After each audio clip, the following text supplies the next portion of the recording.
New South Wales is scrambling to control a coronavirus outbreak at a hotel in Sydney's southwest that's led to at least 9 people becoming infected.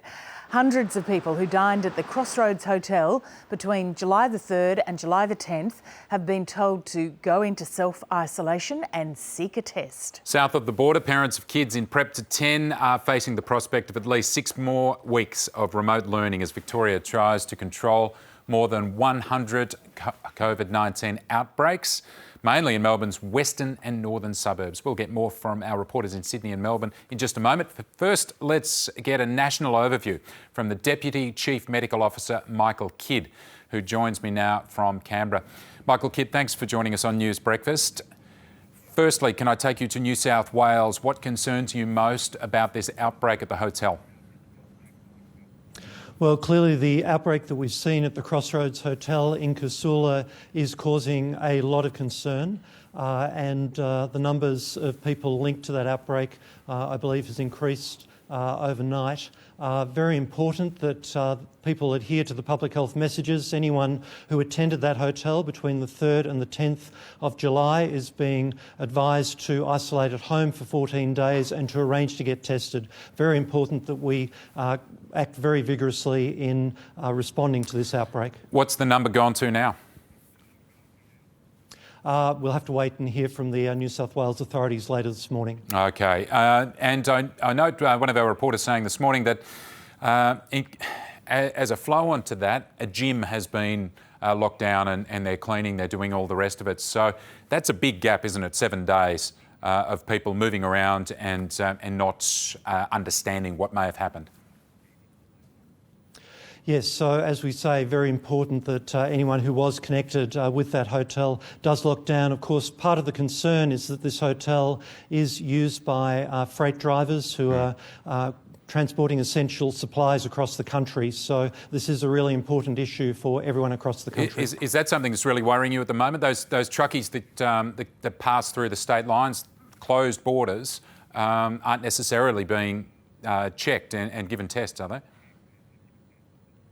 They're not being tested, but it is really important that the people who are carrying out these and other essential services for the Australian public do adhere to all of the measures as we've talked about before. OK, let's move down to Victoria. What does it say about this virus in the second wave that so many health workers are testing positive? What does it say about the virus and our system? Well, clearly the virus is incredibly contagious and transfers very quickly from person to person. Many of the healthcare worker cases or the cases linked to healthcare settings appear to have been transmitted through community transmission, so within households and outside of the healthcare settings. But it is absolutely essential that anyone who works in healthcare settings, if they have any symptoms, no matter how mild, stays at home, does not go to work, arranges to get tested. Has it surprised you that so many health workers are testing positive in Victoria, given all that we know and this being the second time around and taking the best care possible? Look, people are obviously doing the very best that they can, and we support our healthcare workers in Victoria who are obviously providing essential services to the people there. But as I say, this is a highly infectious virus. Everybody needs to be doing their part. Yeah, I interviewed the Education Minister earlier on the program, Dan Tehan, and asked him whether or not he knew the number of children and teachers who have now tested positive after catching coronavirus or getting coronavirus at school. I was surprised he didn't know that. Are those education ministers not being told these numbers? Look, I don't know what advice is being provided, but clearly what we're seeing today is the return to school for the Year 11 and 12 students, and very important for those students. If they do have any symptoms, they stay at home, don't go to school, and when they do go to school, go straight to school. At the end of the day, straight home again, not mixing with friends in social environments. There's a really big outbreak at a college called Altaqua in Victoria. Mr Sutton, your colleague in Victoria, has talked about high levels of transmission between students, those senior students that are going back to school today, 17, 18-year-old, like adults. Is that your information? Is that how it's being passed around? I don't know the details for the Al Taqwa case. My understanding is that many of the cases were linked to students who were parts of families and family outbreaks, but it is really important for the Year 11 and 12 students that they behave responsibly, that they maintain their physical distancing whenever they can, that they're very rigorous about their hand hygiene and cough and sneeze etiquette, and also that the teachers in the schools are protecting themselves as well. It's tricky, isn't it? Just one final one on that, because those 17, 18-year-olds, that age group there is the one likely to perhaps take more risks and think they're bulletproof.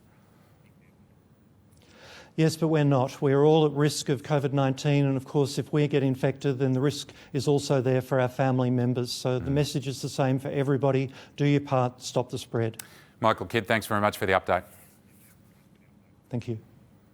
And of course, we stand by for the numbers in New South Wales as well. As Mr Kidd said, it has gone up overnight from that hotel case. We'll bring you the very latest when it comes to hand. Volunteers in Brisbane will today receive the first doses of a COVID-19 vaccine developed by University of Queensland. If the trials are successful, scientists hope to produce up to 100 million doses of the vaccine by the end of next year.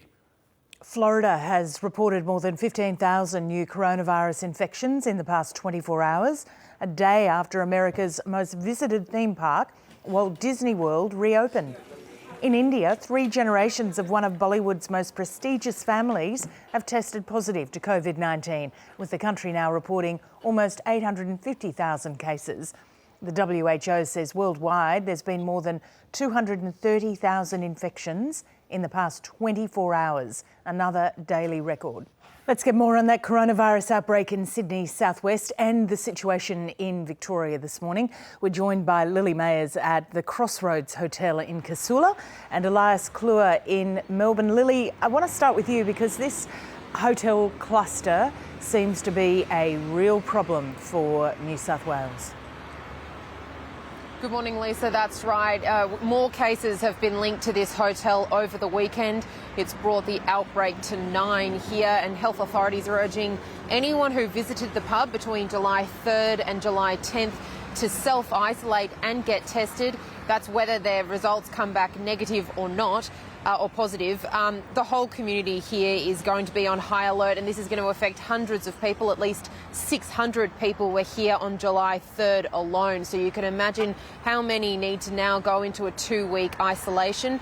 We understand this morning that the local Planet Fitness gym has also alerted its members that one of the cases linked to this hotel is also a member and visited the gym on July 10th.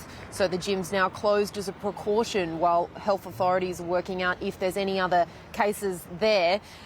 We know that there are no links to Victorian cases. However, there's been no original source detected, and the pub's been closed, and its car park has been operating as a COVID-19 testing clinic. This morning already we've seen at least 30 cars are queuing, waiting for the testing clinic to open, and we expect it'll open around 10 o'clock this morning. What's going on there in Bondi with parties over the weekend?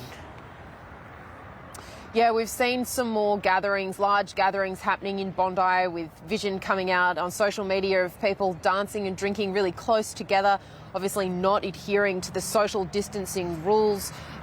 Police broke up at least one party to avoid seeing another cluster in the suburb. Luckily for those people, they avoided getting a fine for breaching the public health orders, because currently in New South Wales, the maximum amount of people allowed at gatherings inside or outside homes is 20. So it's definitely a reminder that people are starting to get a bit complacent, and they do face penalties if they're caught not complying with the current public health orders. All right, thanks, Lily. Elias, you're in Melbourne, where parents got the news that a lot of them would have been dreading. Yeah, that's right. Good morning, Lisa. We're actually at Albert Park College here, where we've seen a few students already arrive, VCE students already arrive to do some early morning study. This school will open up at 9 a.m. this morning. Now, for some of the students, its return to school lasted all of 3 weeks, with the Premier announcing yesterday that all students from grade prep to year 10 will return to remote learning as of next Monday, whereas VCE students, that's 11 and 12, will come to school and have face-to-face learning, as well as those students in special schools. Now, this decision from the Premier will affect 700,000 students and will be in place until August 9. Now, for students that need to come to school because their parents have to go to work, they'll still be able to access remote learning in a classroom, but they'll be temperature checked as they enter school grounds. Health authorities say they made the decision yesterday because they were concerned at not just students interacting with each other, which has been the cause of some outbreaks, but also parents interacting with each other at school drop-offs and the like. Yeah, and Elias, we should stress this is just the restricted areas in Mitchell Shire and in Melbourne, but 700,000 students affected.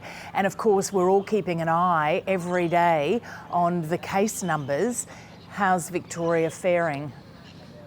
Yeah, well, the Chief Health Officer, Professor Brett Sutton, says numbers will get worse before they get better, and that's saying something given that we saw 273 confirmed cases yesterday. Now, there's currently over 1,400 active cases across Victoria. If we break that down, there's 12 at the Glendale Aged Care Facility in Melbourne's outer west. That's, of course, linked to a 90-year-old man who died 3 days after contracting the virus. We've also seen now over 200 confirmed cases at public housing facilities across Melbourne.